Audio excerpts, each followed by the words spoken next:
माने लाइमोनफोरनो 2 लाख थाखा होगोन होननानै माने थगायगासिनो दं। মই এইবিলাক सिन्डिकेट टिकेट এইবিলাক মই बुজি নাপায় যোনে जे माखासे हिंसायारि सारसायारिफ्रा गोदानै जागायफिनदों आरो दिनैहाय इउपिपिएल दोलोनिफ्राय मोनसे कार्यालय लानाय जादोंमोन। नोंथांमोना गासैबो मिथिदोंआनो जानांगौ। थिग बेयावनो बाहागो लानानै बिथां प्रमद बर' सार आरो लोगोसे राकेश ब्रह्म सार बिपिएफ दोलोखौ लानानै गोबां खोथा लोगोसे बिथांमोना जे बिटिसि दासिमहालागै माने दासिम नैबे जितु कारेन्टलि बिथांमोना सोरखार सालायबाय दं आरो लोगोसे बिथांमोननि जितु खामानि मावनायफोरखौ लानानै गोबां खोथा बिथांमोनाहाय फोरमायनाय जोंनि बे फेसबुक बा खौरां गेजेरजों नुनाय जादों। नोंथांमोना नैबे भिडिअनि गेजेरजों नायनानै लानो हागोन।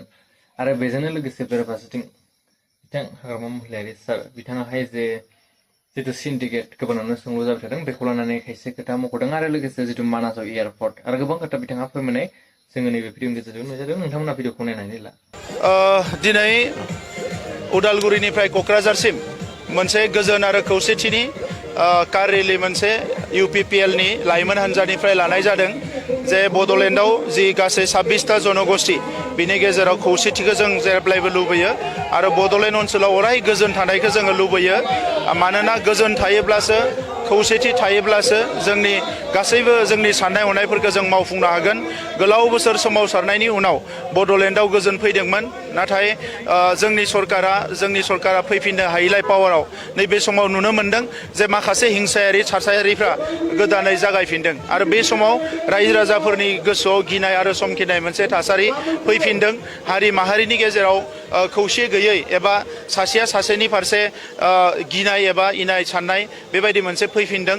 दा बैफोर थासारिफोरखौ जोङो फोजोबनानै मोनसे गोजोन थासारि दानो थाखाय थांखि लानानै नैबे कार रेलिखौ जोंनि इयुथफ्रा लादों आरो फैबाय थानाय समाव मोनसे पलिटिक्स बे पलिटिक्सखौ जोङो नीतिनि गेजेरजों जोंनि फिलसफि आरो जोंनि जि प्रिन्सिपलनि गेजेरजों जों आवगायलांनायखौ लुबैयो। दा नंखायनो इउपिपिएल हान्जाया थांनाय समाव जेरैबायदि खामानि मावबोदों फैबाय थानाय समावबो मावगोन।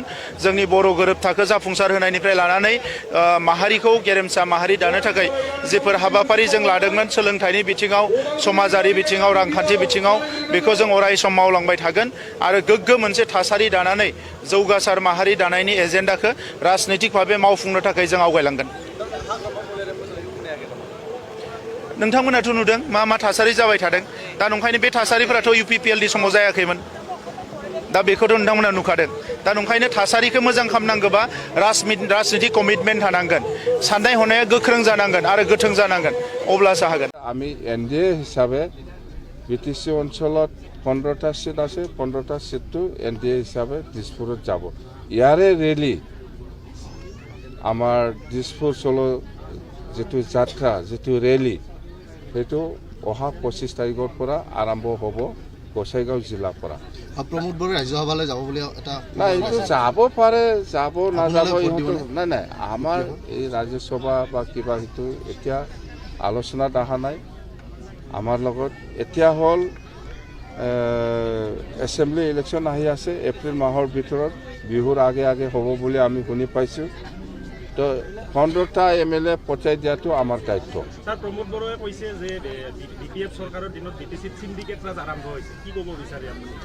মই এইবিলাক সিন্ডিকেট টিকেট এইবিলাক মই বুজি নাপায়, যোনে কৰিছে সিহঁতেহে বুজি পায়, মই ইয়াত ইনভলভ নাই। বাস মানাসত এয়াৰপোৰ্ট হ'ব বুলি মুখ্যমন্ত্ৰী ডাঙৰীয়াই কৈছে। নাই, মানাসটো ইণ্টাৰনেশ্যনেল টুৰিষ্ট প্লেচ হৈ গ'ল। ইয়াত এয়াৰপৰ্টো থাকিব পাৰে, চব থাকিব পাৰে, ভাল ভাল হোটেল থাকিব লাগে, গল্ফ খেলুৱৈসকলৰ কাৰণে গল্ফ ফেচিলিটি থাকিব লাগে গোটেই। প্ৰধানমন্ত্ৰী ডাঙৰীয়া বিটিচিত আহিব, কিবা আশা কৰে, কিবা ডাঙৰ প্ৰধানমন্ত্ৰী ডাঙৰীয়াই আমাৰ বিটিচি অঞ্চলত কোকৰাঝাৰত আহি আছে। মুঠতে মাৰ্চত ইলেকশ্যন কণ্ডাক্ট হোৱা আগতে নিশ্চয় আহি পাব। কোকৰাঝাৰ গেলেমপুৰ যিটো ৰেলৱে লাইন সেইটো উদ্বোধন কৰিবৰ কাৰণে, ফাউণ্ডেশ্যন কৰিবৰ কাৰণে, এইটো আমাৰ কাৰণে খুব ভাল মেছেজ বিটিচি বাকী ৰাইজৰ কাৰণে যে প্ৰধানমন্ত্ৰী আমাৰ বিটিচি অঞ্চলত আহি আছে। এনেকুৱা মানাস বা কোকৰাঝাৰ বা মুছলপুৰ এনেকুৱা আলোচনা হোৱা নাই। মুঠতে 15টা সমষ্টি আছে, 15টাটো গঠাই দিয়াটো আমাৰ দায়িত্ব দিছপুৰত 15টা জয়লাভ হ'ব 100%। ইউপিপিএল কেইটা জিকিব ইউপিপিএল কেইটা জিকে ইহঁতে ক'ব মই যে 15টা জিকিব এইটো মই কৈছোঁ। বিজেপিৰ কেইটা থাকিব 15টাৰ ভিতৰত NDA বুলি কৈছোঁ মই NDA বুলি কৈছে দেই। প্ৰমোদ বৰুৱাই কৈছে যে এইবাৰ NDA স্যার BPF আছে আবার বিজেপিও আছে বুলি কৈছে ৰাইজে কিমান দিন হ'ল এই ইউপিপিএল আমাৰ BPF দলত কম্পেয়াৰ কৰা দল নহয় আৰু কম্পেয়াৰ কৰিব নালাগে। ইহঁতে জিৰ' হ'বলৈ গৈ আছে এইবাৰ ইলেকশ্যনত। মই হিৰ' BPF হিৰ'টো BPF আৰু ইউপিপিএলটো জিৰ'। আৰু এইবাৰ ইলেকশ্যনত চাওক কোনফালে বেছি আছে।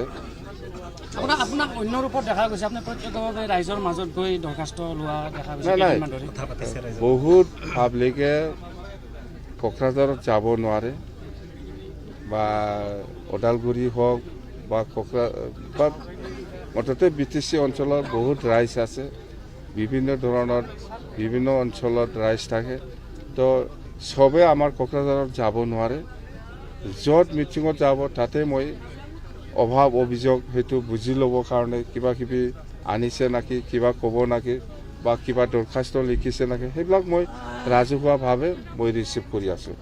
আৰু মই কৈছোঁ আপোনালোকে যিটো দৰখাস্ত দিব ইয়াত মোবাইল নাম্বাৰটো ৰাখক তেতিয়া এই দৰখাস্তটো হাৰাই নাযায় কামত আহিব। স্যার মুখ্যমন্ত্রী কোন হবো এইবাৰ মুখ্যমন্ত্ৰী ডক্টৰ হেমন্ত বিশ্ব শৰ্মা ডাঙৰীয়া হ'ব।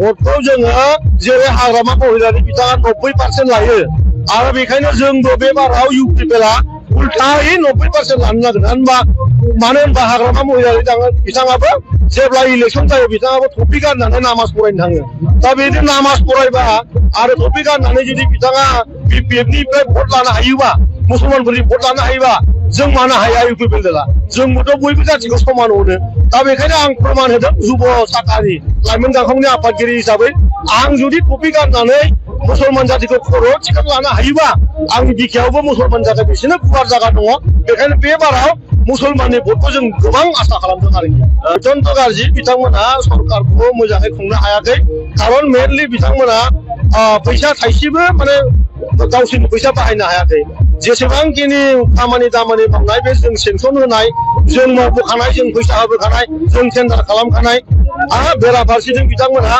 माने लाइमोनफोरनो 2 लाख थाखा होगोन होननानै माने थगायगासिनो दङ डेम' सेट कम्पिउटाराव बानाय होनानै मिथिङाव लांनानै होलागासिनो दङ होदों आरो गावसोरनि न'खरनि सोरबा माने हिनजावनि बिनानाव सोरबा माने फंबायनि बिबोनांनो माने माने गुस्थिगत गावसोरनि न'खरनि मानसिफोरनोसो प्राइमारिनि प्रेसिडेन्टफ्रा रानलाबायना होबाय आरो बेथ' प्राइमारिफोरनि नङामोन आसलथे इउथनि होनदोंमोन दा बेवहायबो बिथांमोना स्किलनि खोथा बुंदों मानि खोथा होनदों 80,000 चेक साफायनायनि सोरबा सासे जाम्बा बिसोरनि माबा दङ आं नामखौ मिथिया बिनि माने फेसबुकाव ओंखारबाय थायो माजे माजे BPF दैदेनगिरि मस्थ' जाम्बा बायदि नुयो मानसिखौबो बियो माबा 80,000निबो बारा चेक साफायगासिनो दं होननानै BTCनि रायजोखौ थगायगासिनो दं दा 80,000 जुदि चेक साफायनांगौबा 1,000 कोटी जुदि टाइपिं खालामदोंबा रुपिस 1,000 कोटीबो जुदि साफायदोंबा सोरनोबा होनो थाखाय बेथ' 80,000 बा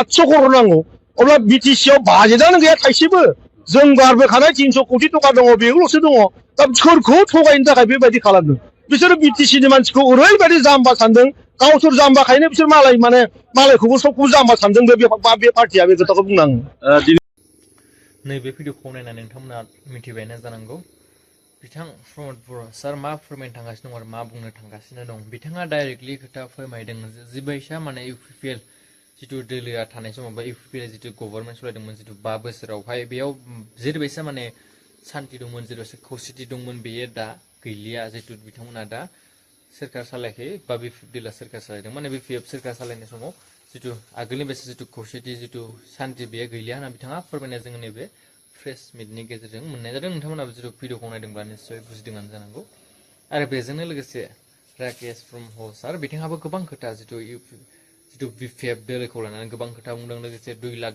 जिथु इउथ्सफोरनो होनाय जे 100 करोड़नि जिथु स्किम बा बाजेट बेखौ लानानै बिथाङा गोथौयै खोथा बुंदों आरो लोगोसे बेयाव गोबां खोथा बिथाङा गोथौयै खोथा बुंनाय जों नुनो मोनदों नोंथांमोना निश्चय भिडिअखौ नायदोंब्ला बुजिदों बिथांनि जिखिनि खोथा फोरमायलांबाय जिखिनि बुंलांबाय बेखौ नोंथांमोना जितु भिडिअखौ खोनादों बेनि सायाव बांद्राय कमेन्ट खालामला जिहेतु नोंथांमोना मिथिबाय आरो बेजोंनो लोगोसे बेराफारसेथिं हाग्रामा महिलारि सार बिथाङाहाय जे फैगौ बिधान सभाखौ लानानै गोबां खोथा बुंदों बेजोंनो लोगोसे मानासाव एयारपर्ट जानायखौबो लोगोसे बेजोंनो गोबाङावनो सोंलु माने गोबां सोंलु जाबाय थादों जे खायसे ससियेल मिडिया प्लेटफर्मफोराव जितु सिन्डिकेटखौ लानानै गोबां सोंथि जाबाय थादों जे बिपिएफ दैलाय फैनायनिफ्राय सिन्डिकेटआ बांसिन बेखौ लानानै बिथाङा बुंदों जे आं बेयाव इनभल्भ गैया जाय खालामदों बेखौ सोंनो बिथाङा खावलायदों थ' नोंथांमोना भिडिअखौ नायनानै बुजिदोंआनो जानांगौ बेराफारसेथिं जितु बिधान सभा जितु एमएलए इलेक्सन जेटा एप्रिल मांखौ जानो थांगासिनो दं बेखौ लानानै बिथाङा फोरमायदों जे बिपिएफआ हिर' आरो लोगोसे इउपिपिएलआ जिर' बे भिडिअखौ नायनानै नोंथांमोना निश्चय मिथिदोंआनो जानांगौ ना भिडिअखौ बेखिनियावनो फोजोबनोसै भिडिअखौ बांद्राय गोलाव खालामला भिडिअखौ मोजां मोनोबा लाइक खालामना हो शेयार खालामना हो नेक्स्ट आपडेट लोगो मोनलायसिगोन आरो